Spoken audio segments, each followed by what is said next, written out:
What is happening, everybody? My name is Grim. Welcome back to the channel. Today we're looking at the Japanese Grand Prix running through why Max Verstappen is the greatest of all time.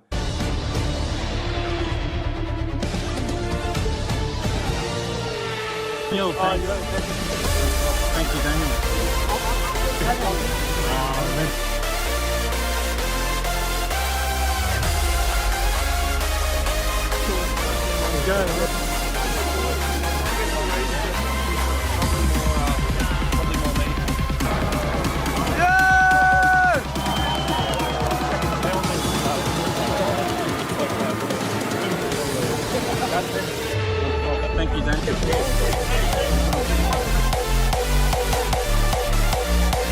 Alright guys, welcome back, and yeah, the Japanese Grand Prix did pass yesterday, and time to recap what the heck went on and dissect pretty much why Max Verstappen is probably going to be the greatest world champion of all time. Okay, obviously Michael Schumacher will always be the best of all time, but anyway, that's another discussion. But obviously Max Verstappen won and dominated the Japanese Grand Prix as I predicted. Listen, it wasn't 30 seconds, it was 12 seconds. I predicted a Max Verstappen 30-second win. That didn't happen, but that Red Bull was quick all weekend. And Sergio Perez was P2. I personally believe that Sergio Perez was P2 because of the car, not because of, I guess, driving style. My personal opinion, it's a bit harsh. That Red Bull itself was untouchable. Anyone else in that car, all the way down to Logan Sargent, would have been P2 as well. That's how strong that Red Bull was. Carlos Sainz was P3, and an exceptional drive for him coming back through the field and securing that P3. Fourth, Charles Leclerc, who done okay. He wasn't happy with fourth after all of that. And Carlos Sainz really outperforming Charles so far this season, now that I guess Carlos's career is on the line. So we are seeing Charles struggle just a little bit. Lando Norris P5. Lando came out after the Grand Prix saying, P5 was the maximum they could do. The Ferraris and Red Bulls are just in a different league. And there was the same word by Fernando Alonso, finishing a high P6 considering the Aston Martin. And he was saying that the Ferraris and Red Bulls are just in a different league to everyone else at the moment. Alonso, unfortunately, was 44 seconds off Max Verstappen at the end of the Grand Prix. But it was a great result for, I guess, Alonso to get that P6, considering where Lance Stroll finished all the way down in P12. Lance Stroll was one lap behind. George Russell in P7. P8, Oscar Piastri. Oscar Piastri had, I guess, a quiet race, but wasn't the best race for him. It was just I don't know, we didn't really see Oscar throughout the whole Grand Prix. Obviously, and then Lewis Hamilton P9, obviously Lewis let George Russell through. Lewis coming after and saying that he had damage on the car, so he was too slow, had too much understeer, and let George Russell through. Yuki Tsunoda at his home Grand Prix got P10. The last person to get points at his home Grand Prix was Kamui Kobayashi for Sauber actually, and yeah, that was a podium. P11, Nico Hulkenberg just missing out on the points. A decent drive for him. Obviously 12th Lance Stroll, like we said. 13th, Kevin Magnussen. Kevin looked actually really disappointed with that result in the post-race interviews. 14th, Bottas. 15th, Ocon. 16th, Gasly. Ocon and Gasly just not happy. Gasly looks more upset than Ocon, to be honest, and obviously getting beaten by Ocon on the start. Obviously, Esteban nicking Gasly, and, that was unfortunate, but I think that's just a racing incident.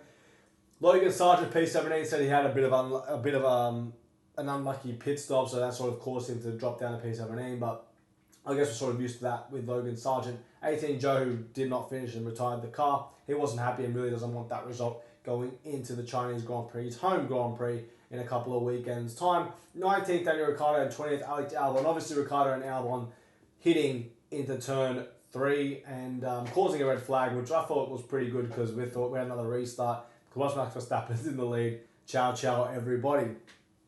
So that's your top 20 that's your top 20 result in the Japanese Grand Prix. First of all, Max Verstappen, class of his own, different league. No one is going to stop Max Verstappen in 2024. Give him the championship trophy. It's done. No one's stopping him. Ferrari might come back mid-season, but Max Verstappen, a 4-time Formula 1 world champion.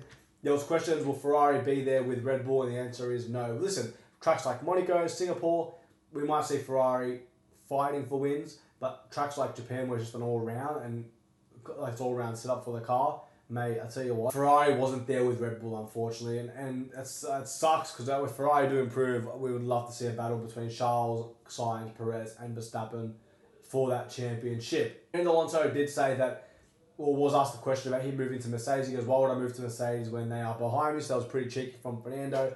I think Fernando's trying to eye out a Red Bull seat for next year. I don't know, that's what I personally think, but we'll see what happens with that.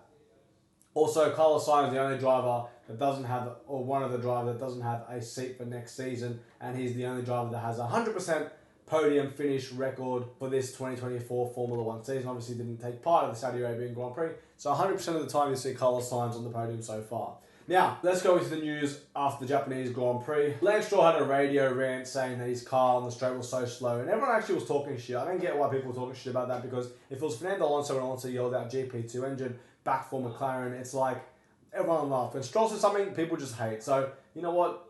Stroll, the people that don't like Stroll, you need to just wake up yourself. Look at his junior results. Listen, does he sometimes not perform? Yes. But when Stroll's on it, mate, he is on it. So I'm always going to back up Lance, one of my favourite drivers in the paddock. Toto Wolff came out to say that the Mercedes podium was possible without that first stint. Listen, at the end of the day, I don't believe that. Sorry, Toto, mate, but no, Mercedes are just too far behind at the moment, and they really should be focusing on not next year, but the year after, the new regulation changes to try and make something for George Russell and potentially Kimi Antonelli in 2026. And Carlos Sainz thought that the Japanese podium that he got was not possible until his mega final stint. So congratulations to Carlos Sainz, another podium. Congratulations to Max Verstappen, absolutely killed everyone. And let's talk about the Chinese Grand Prix. We returned to China since the last time we were in China was in 2019. And honestly, I can't wait for this. I like this circuit, I really do. I have crazy memories of that circuit with Sebastian Vettel back in the Red Bull, with Mark Webber back then, Jenson Button at McLaren, for example, and obviously Lewis Hamilton's race for McLaren. Stuff like that reminds me of China, really growing up and watching the Chinese Grand Prix. I love the circuit. I love driving on the game. I really do. I feel like I'm pretty quick at it, personally. But yeah, Chinese Grand Prix coming up. It's obviously Zhou's home race. I'm hoping Zhou can get points. The likelihood of that is very unlikely because that Sauber is terrible. But we'll see what happens going through. Now, race results, I'm going to just have to go Max Verstappen wins the Grand Prix. I'm going to go Charles Leclerc second and Carlos Sainz third. That's a quick rundown of who I think at this point in time who will be on the podium at the Chinese Grand Prix. Now, see what happens. Tell me what you guys think. Who do you guys think will be topping the Chinese Grand Prix and winning that Grand Prix? Listen, at the end of the day, everyone's going to think Verstappen. Another Dutch anthem playing. We'll see what happens though. And we'll see if anyone can keep up with the Flying Dutchman. Alright guys, thank you guys for watching today's video. Hopefully you guys did enjoy, and make sure you like, comment and subscribe, and I'll see you guys in my next Formula 1 video. Thank you.